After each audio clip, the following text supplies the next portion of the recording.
নমস্কার, দুপুর 12টা খবর দিনভর নিয়ে আমি অতনু রয়েছি আপনার সঙ্গে। আজ খবর দিনভরের শুরুতেই রেল দুর্ঘটনার খবরে নজর রাখতেই হবে। রেল দুর্ঘটনা বোধহয় এখন জলভাত হয়ে গিয়েছে।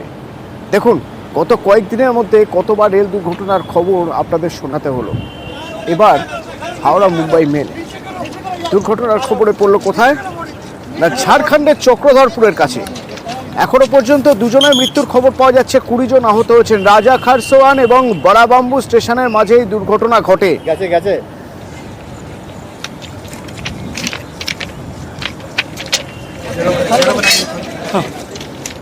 ट्रेन संख्या 12810 हावड़ा मुंबई मेल की दुर्घटना के बारे में जानकारी साझा कर रहा हूँ। यह ट्रेन सुबह 3:43 पर दुर्घटनाग्रस्त हुई। अब इसमें राहत और बचाव कार्य पूर्ण हो चुका है। 80% यात्रियों को बसों से चक्रधरपुर स्टेशन ले जाया जा चुका है और बचे हुए 20% एक स्पेशल ट्रेन से चक्रधरपुर ले जाए जा रहे हैं। इस घटना में 2 यात्रियों की मृत्यु हो गई है। চক্রধরপুরের কাছে ঠিক এইখানে তারই কিছুক্ষণ আগে একটা টাটাগামী মালগাড়ি বেলাইন হয়ে যায়, আর ওই বেলাইন মালগাড়িতেই হাওড়া মুম্বাই মেলের ধাক্কা। আর এই ধাক্কায় ট্রেনের 18টি কামরা বেলাইন। গত 2 মাসে এই নিয়ে তৃতীয়বার ट्रेन दुर्घटना। 39 हो रहा था तब सडनली पूरा ट्रेन हिल गया, समझे। मैं भी बैठा हुआ था, मैं खड़ा था, फेंका गया। फेंका जाने के बाद 2-3 बार उठने का कोशिश है, जब तक तो गाड़ी समझ ली एक के ऊपर एक ये हो रहा, गाड़ी का जो कंडीशन है। तो उसके बाद मालूम हुआ कि ड्राइवर से बात हुआ कि गाड़ी ड्रिल हो। उसके बाद मैंने उतर के देखा तो सब पैसेंजर लोग भी उतरने लगे और रात काफ़ी अंधेरा था। अंधेरा होने के कारण समझ में नहीं आ रहा लोगों को किधर जाए क्या है।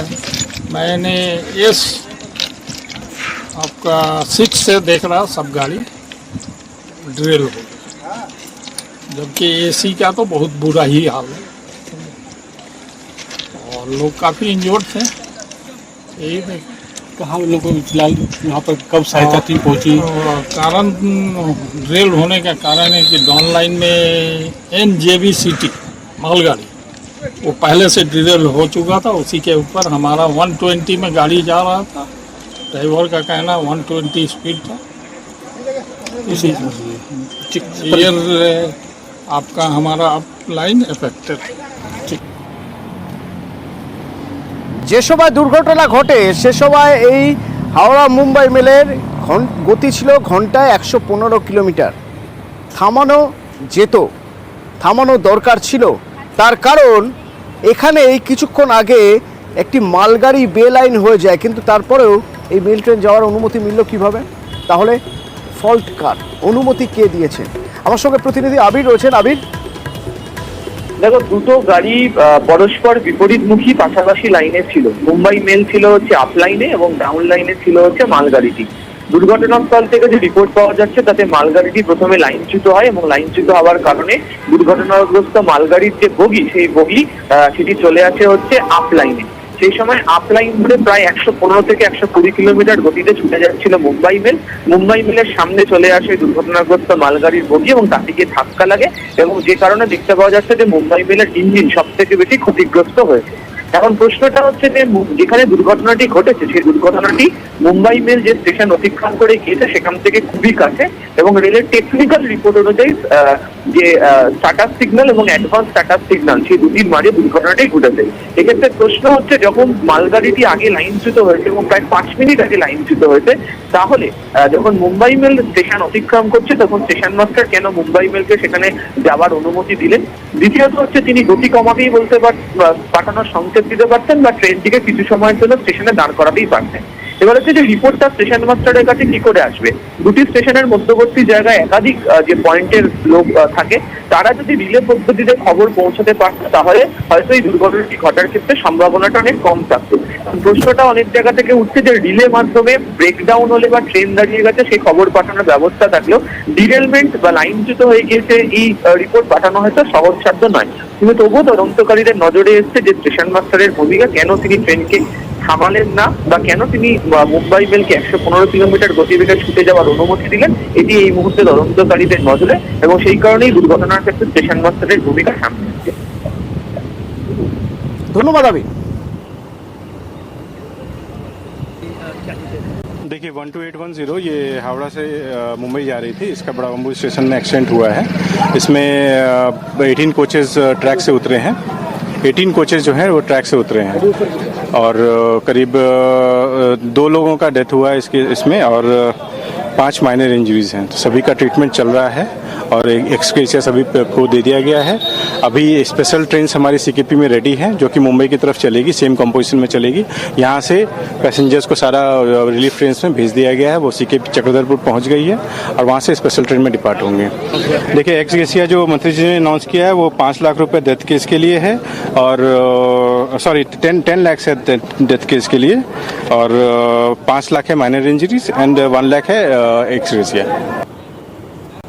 এবং এই দুর্ঘটনার খবর পর সেই সঙ্গে সঙ্গে তৎপর হয়ে ওঠে রাজ্য সরকার এবং রাজ্যের তরফে সব রকম ব্যবস্থা নেওয়া হচ্ছে। বিভিন্ন স্টেশনে হেল্পলাইন খোলা হয়েছে এবং ঝাড়গ্রাম থেকে পুলিশের একটি টিম ঘটনাস্থলে পৌঁছেছে। প্রতি মুহূর্তে যোগাযোগ রেখে চলা হচ্ছে যে ওখানে কি পরিস্থিতি, এই রাজ্যে যারা রয়েছেন ওই ট্রেনে তারা কি অবস্থায় রয়েছেন। এবং হেল্প ডেস্ক খোলা হয়েছে হাওড়া স্টেশনেও। হাওড়া স্টেশনে 2টি হেল্প ডেস্ক খোলা হয়েছে।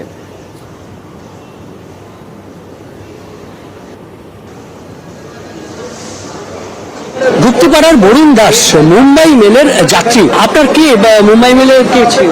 দাদা আপনি কোথায় ছিলেন, কিভাবে জানলেন?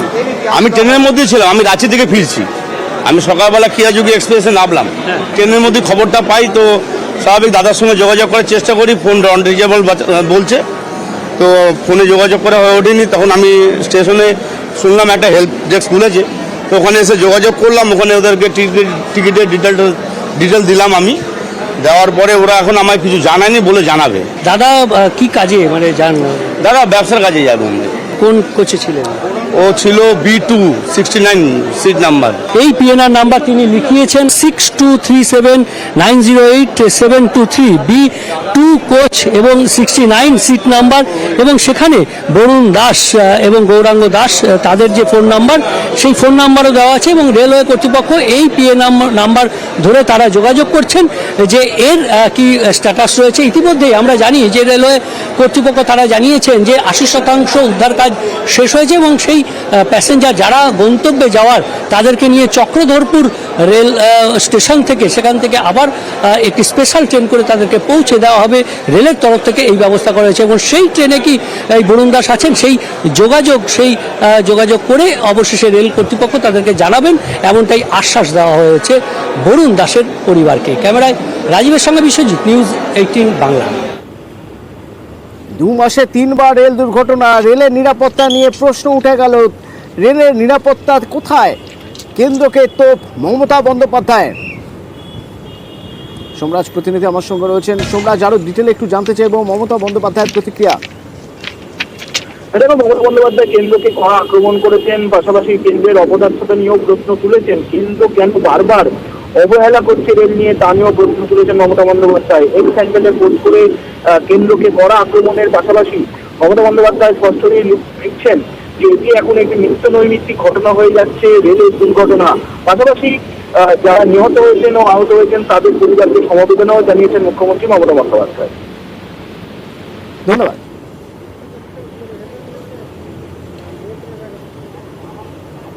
যাত্রী সুরক্ষা কি একদম শেষ করে দিল রেল? অভিযোগ, রেল দুর্ঘটনার পর তাদের তরফ থেকে, রেলের তরফ থেকে উদ্ধার কাজে ব্যাপক বিলম্ব। রেলমন্ত্রী, দুর্ঘটনা হয়তো ঘটে যায়, কিন্তু ধারাবাহিক দুর্ঘটনা যদি ঘটতে থাকে তারপরে আপনি নাটক করার জন্য পদে বসে থাকবেন, এটা হতে পারে না। যাত্রী সুরক্ষা, রেলওয়ে ট্র্যাক মেনটেন্যান্স, প্রযুক্তির ব্যবহার, সুরক্ষা কবচ, কোনো বালাই নেই। গোটা রেল ব্যবস্থাটা আগাগোড়া খতিয়ে দেখা দরকার। এটা পুরোদস্তুর কেন্দ্রীয় সরকারের ব্যর্থতা, আমরা এর তীব্র নিন্দা করছি। আপাতত আজ সকাল থেকে বিভিন্ন জায়গায় ইডি আধিকারিকরা তারা তল্লাশি চালাচ্ছেন, কেন্দ্রীয় বাহিনীর জওয়ান নিয়ে তারা সেখানে তল্লাশি চালাতে যাচ্ছেন। কোথায় কোথায় গেলেন তারা? অনুপ প্রতিনিধি আমার সঙ্গে সরাসরি রয়েছেন, বলতে পারবেন অনুপ কোথায় কোথায় গেলেন এবং ঠিক কি কি নির্দিষ্ট তথ্য তাদের কাছে এখনো পর্যন্ত আছে বলে আমরা জানতে পারছি? এখন পর্যন্ত দুর্নীতি মামলায় ইডির পক্ষ থেকে আজকে 10টি জায়গায় তল্লাশি অভিযান শুরু হয়। একদিকে রাজারহাটের নারায়ণপুরে বারিক বিশেষের 2টি যে ফ্ল্যাট, সেই ফ্ল্যাটে যেমন তল্লাশি অভিযান চলছে, তারই পাশাপাশি দেগঙ্গায় 3টি জায়গায়, একটি রাইস মিল সহ। অন্যদিকে বসিরহাটে তার একটি বাড়িতে তল্লাশি চলছে, ভাঙড়ে আরো 2টি জায়গায় তল্লাশি চলছে। সব মিলিয়ে 10টি জায়গায় কিন্তু এই তল্লাশি অভিযান চলছে। রেশন বোর্ডের দুর্নীতি মামলায় যখন জ্যোতিপ্রিয় মল্লিককে গ্রেপ্তার করা হয়, সেক্ষেত্রেও যখন প্রথম আয়োজনের বাকিবুর রহমানের যেমন নাম উঠে আসে, তারই পাশাপাশি কিন্তু এই বারিক বিশ্বাস তার নাম কিন্তু উঠে আসে। তার যে রাইস মিল, সেখানে যেমন খাদ্য সামগ্রী উন্নত মানের যেগুলো আসতো সেগুলো পাঠানো হতো, পরে নিম্নমানের খাদ্য কিন্তু মার্কেটে আবার রেশন খাদ্য পাঠানো হতো, এমন গুরুতর চাঞ্চল্যকর অভিযোগ উঠেছিল। তার পাশাপাশি কালো টাকা যে সাদা করার প্রক্রিয়া, তার যে এই সমস্ত সংস্থার মাধ্যমেই কিন্তু করা হতো বলে জানতে পারা যাচ্ছে, এবং তার আত্মীয়, তার একাধিক ঘনিষ্ঠ ব্যবসায়ীর মাধ্যমে কিন্তু এই কালো টাকা সাদা করার প্রক্রিয়া করা হতো এবং টাকা সাইফুল করা হতো। এরকমই গুরুত্বপূর্ণ যে চাঞ্চল্যকর তথ্য যে মিলেছিল, এদের পক্ষ থেকে যে চার্জশিট পেশ করা হয়, সেখানে কিন্তু এই রাইস মিলের নাম সেখানে উল্লেখ করা হয়েছিল। তারই পরবর্তী ক্ষেত্রে ইডির পক্ষ থেকে আজকে সকালবেলা 10টি টিম তারা বিভিন্ন জায়গায় কিন্তু একেবারে হানা দেয়। ইতিমধ্যেই কয়েক ঘন্টা অতিক্রান্ত সেই তল্লাশি অভিযান চলছে। এই অভিযানে এখনো পর্যন্ত গুরুত্বপূর্ণ বেশ কিছু নথি উদ্ধার করতে পেরেছে ইডি আধিকারিকরা, এবং এই তল্লাশি অভিযান আরো কয়েক ঘন্টা জারি থাকবে বলে এমনটাই কিন্তু ইডির পক্ষ থেকে স্পষ্ট করা হচ্ছে। ধন্যবাদ। এদিকে বাকিবুর রহমানের আত্মীয় মুকুল রহমান দেগঙ্গার বেড়াচাপায় যার বাড়ি, সেখানে তার একাধিক অফিসে, রাইস মিলে, সেখানেও ইডি আধিকারিকরা তল্লাশি চালাচ্ছেন। সেখান থেকে রয়েছেন আমার প্রতিনিধি অনুপম। কিভাবে জড়িত মুকুল রহমান, কিভাবে জড়িত বলে মনে করছে ইডি আধিকারিকরা কি মনে করছেন, কি কি নথি তার বাড়ি বা অফিস থেকে পাওয়া যেতে পারে?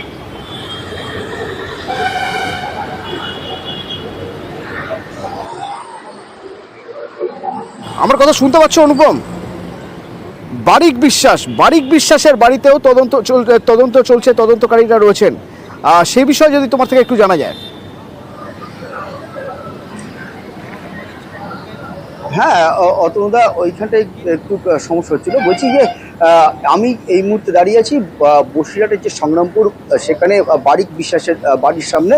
এই বারিক বিশ্বাসের বাড়িতে ইডি আধিকারিকরা সকালে ঢোকে এবং ইডি আধিকারিকদের সঙ্গে প্রায় 100 জন জওয়ান নিয়ে তারা ইডি আধিকারিকদের আসে এবং বারিক বিশ্বাসের বাড়ি সহ বারিক বিশ্বাসের যে রাইস মিল, সেই রাইস মিলেও হানা দেয় এবং প্রায় 7 ঘন্টা 10 মিনিট অতিক্রান্ত হয়ে গেল। এখনও কিন্তু বারিক বিশ্বাসের বাড়ির ভেতরে এবং রাইস মিলের ভেতরে কিন্তু ইডি আধিকারিকরা তারা জিজ্ঞাসাবাদ করছে, বিভিন্ন রকমের বিভিন্ন কাগজপত্র খতিয়ে দেখছে, ব্যাংকের বই খতিয়ে দেখছে এবং তার যে রাইস মিলের যে কম্পিউটার ল্যাপটপ রয়েছে বা তার বাড়িতে যে কম্পিউটার ল্যাপটপ রয়েছে সেগুলো তারা খতিয়ে দেখছে এবং প্রায় 7 ঘন্টা 10 মিনিট অতিক্রান্ত হয়ে গেল। এখনও কিন্তু আমরা জানতে পারিনি যে ভিতরে কি চলছে, সেটা কিন্তু এখনও পরিষ্কারভাবে ইডির তরফ থেকে জানানো হয়নি। তবে বারিক বিশ্বাসের যে দাদা, সে দাদা কিন্তু একবার বাইরে এসেছিল, যদিও তার সঙ্গে আমরা যখন কথা বলতে যাই তিনি মেজাজ হারান এবং তারপরে কিন্তু তিনিও আবার বাড়ির ভিতরে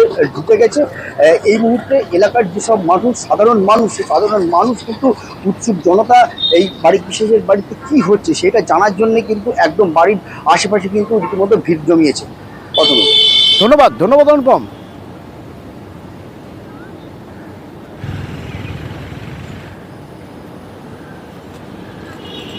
জমি দখলের অভিযোগ, ডাবগ্রাম ফুলবাড়ি থেকে 2 তৃণমূল নেতা গ্রেপ্তার। এর আগেই কড়া পদক্ষেপের কথা নবান্ন থেকে বলেছিলেন মমতা বন্দ্যোপাধ্যায়, সেই মতোই পুলিশের অভিযান এবং 2 জন গ্রেপ্তার, 2 জনই তৃণমূল নেতা। কারা এরা, কি অভিযোগ এদের বিরুদ্ধে জানবো। পার্থপ্রতিম রয়েছেন আমার সঙ্গে সরাসরি। পার্থপ্রতিম,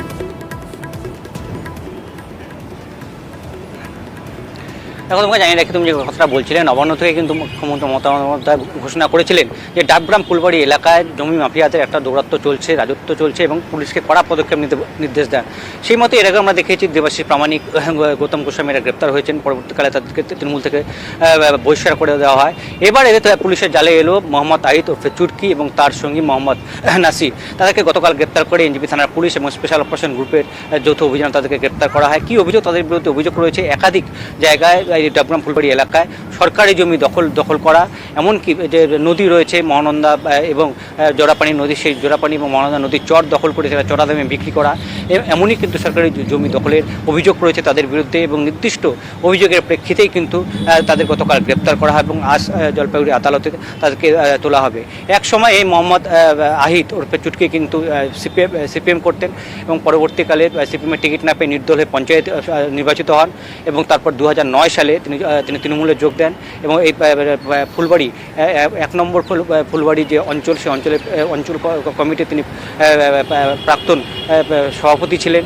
যথেষ্ট দাপুটে নেতা হিসেবে কিন্তু তার এই পরিচয় ছিল এবং এই যে ডাবগ্রাম এবং ফুলবাড়িতে জমি কারবারে তার নাম কিন্তু শোনা যাচ্ছিল এবং নির্দিষ্ট অভিযোগের প্রেক্ষিতে কিন্তু পুলিশ তাকে গ্রেপ্তার করেছে। ইতিমধ্যে তাকে জেরা চালিয়ে এই চক্রে আরও বেশ কয়েকজন তৃণমূল নেতার নাম উঠে আসছে বলে আমরা জানতে পারছি। তারা কারা সেই বিষয়ে পুলিশ এখনো কিছু ধন্যবাদ। আরো বেশ কিছু তৃণমূল নেতার নাম উঠে আসছে, তারা কারা তা হয়তো খুব দ্রুতই জানা যাবে। হাওড়ার উদয়নারায়ণপুরে দামোদরের বুক থেকে যেভাবে বালি চুরি হচ্ছে তাতে টেনশন যা তা হলো অনেক চাষের জমি তলিয়ে যেতে পারে। ইতিমধ্যে বেশ কিছু চাষের জমি তলিয়ে গিয়েছে, কারণ একেবারে বেআইনিভাবে এবং অবৈজ্ঞানিকভাবে বালি তোলা হচ্ছে আর নৌকায় করে করে সেই বালি নিয়ে যাওয়া হচ্ছে। কারা নিয়ে যাচ্ছে? বালি মাফিয়ারা। কিন্তু বালি মাফিয়াদের বিরুদ্ধে মুখ খোলার সাহস কারো নেই, কারণ বালি মাফিয়ারা রীতিমতো হুমকি দেয়, মারধর করে। কি অবস্থায় রয়েছেন মানুষ ভাবুন একবার। সন্তু আমার সহকর্মী এখান থেকে সরাসরি আমার সঙ্গে রয়েছেন। সন্তু, প্রথমে একটু জানতে চাইব কতটা জায়গা জুড়ে বালি মাফিয়াদের এই কারবার? দেখো, আবার উদয়নারায়ণপুরের বালিচক গ্রাম পঞ্চায়েত, সেখানে হচ্ছে পারবর্তা গ্রাম। সেখানে গ্রামবাসীদের অভিযোগ প্রায় 1 থেকে 1.5 কিলোমিটার এলাকার দামোদরের যে বাঁধ, সেই বাঁধ কিন্তু কেটে নিয়ে যাচ্ছে বালি মাফিয়ারা এবং ভোরের বেলা 10 থেকে 15টি নৌকো করে আসে এই বালি মাফিয়ারা। তারপরেই সেখান থেকে বাঁধের যে বালি, সেই বালি কেটে নিয়ে তারা অবাধে বিক্রি করছে। প্রতিবাদ করতে গেলে গ্রামবাসীদের হুমকি এবং মারধরও করা হয় বলে অভিযোগ আসছে বালি মাফিয়াদের বিরুদ্ধে। গ্রামবাসীরা বারবার প্রশাসনকে জানিয়েও কোনো লাভ হয়নি এবং গ্রামবাসীরা যে দাবি করছে যে বালি মাটি কেটে নিয়ে আসে বাঁধ থেকে, তার ফলে কিন্তু প্রায় দামোদরের 50 থেকে 60 বিঘা জমি ইতিমধ্যেই কিন্তু দামোদরে তলিয়ে গিয়েছে এবং যে হারে এই বছরে বালি কাটা হয়েছে, সেখানে কিন্তু ডিবিসি যখন জল ছাড়বে তাহলে বেশ কিছু জমি কিন্তু দামোদরে তলিয়ে যেতে পারে, এমনটাই আশঙ্কা করছেন। যদিও ঘটনা জানার পরেই উদয়নারায়ণপুরের বিধায়ক সমীর পায়া তিনি কিন্তু জানিয়েছেন যে প্রশাসন এবং সংশ্লিষ্ট দপ্তরকে জানিয়েছেন তিনি অবিলম্বে বালি মাফিয়াদের বিরুদ্ধে ব্যবস্থা নেওয়ার জন্য। অতন, ধন্যবাদ। নৌকো নিয়ে আসতে বেড়াচ্ছে আর কেটে ঝোড়া করে আর নৌকো ভর্তি করে দিচ্ছে। আর আমাদের জমি প্রত্যেক বছর ধসে 2 কাটা 4 কাটা করে সব কমে যাচ্ছে। কত বিঘে কেটেছে? এরকম 50-60 বিঘে কেটে চলে গেছে, বন্যার জন্য নয়। এটা 1.5 কিলো 2 কিলোমিটার মতো। হ্যাঁ, কিভাবে নিয়ে যাচ্ছে ওরা? কেটে নিয়ে যাচ্ছে, সালতি এখানে ভেড়াচ্ছে আর ঝোড়া করে ভর্তি করে আর সালতি লোড করে নিয়ে চলে যাচ্ছে। কাটছে, এখানে নৌকো ঠেকাচ্ছে, ভর্তি করে নিয়ে চলে যাচ্ছে। আমাদের ছেলেরা কিছু বললে গালাজ করছে, 1-2 থাকলে তাদেরকে মারছে। মোটামুটি 10-12টা নৌকো আসেই, আরো বেশি 10-12 পিস নৌকো। এই তো দেখুন না, সব নৌকো বাঁধা আছে, ওইগুলো সব বালি তোলে সব। দেখুন, জমি কিছুই নেই, মাটি কাটে, ওখানে যারা কাটে সেটা পুলিশকে বা সংশ্লিষ্ট দপ্তরকে বলা হচ্ছে যে অবিলম্বে যেন অ্যাকশন নেয়। ঘাটালে ফ্লাড সেন্টার সেই বাম আমলে তৈরি হয়েছিল, কিন্তু ফ্লাড সেন্টারের হাল দেখুন। এমনিতেই এই অবস্থা, এই ফ্লাড সেন্টারে শেল্টার নেবেন কি করে মানুষ? সেরকম পরিস্থিতি তো নেই এখানকার। ছাউনি উড়ে গেছে, দরজা নেই। মানে কিসের জন্য করে? ভাড়ানন্দি ইয়ার করেছে নাকি বন্যা আসলে থাকে? বন্যা আসলে থাকে। আমরাও এসি। কি পরিস্থিতি এখন এটা? এখন তো সব কিছুতে আর থাকা যাবে না। আবার তো বর্ষাকাল। আবার বর্ষাকাল হবে কিন্তু তাহলে যদি আবার বন্যা হয় তাহলে থাকবেন কোথায়? এবার থাকবো কোথায়, ওরা চিন্তা ভাবনা করতে হবে। পুরো তিরপল খাটিয়ে থাকতে হবে। সহকর্মী সুকান্ত আমার সঙ্গে সরাসরি রয়েছেন। সুকান্ত, ফ্লাড সেন্টারে মানুষ শেল্টার নেন যখন বন্যা বিপর্যস্ত হয়ে পড়েন সে সময়, অথচ এই ফ্লাড সেন্টারটা দেখে বোঝাই যাচ্ছে যে বিগত কয়েক বছরের ঝড় বন্যা স্মৃতি বুকে নিয়ে রয়ে গেছে এই ফ্লাড সেন্টার। কখনো কোনো ঝড়ে হয়তো ছাউনি উড়ে গিয়েছিল, কখনো কোনো ঝড়ে হয়তো দরজা ভেঙে গিয়েছিল, যা আজও সারানো হয়নি। এই হাল যদি হয়, এবছর যদি আবার নতুন করে বিপর্যয় হয়, সেই বিপর্যয়ে মানুষ এই ফ্লাড সেন্টারে কীভাবে শেল্টার নেবেন?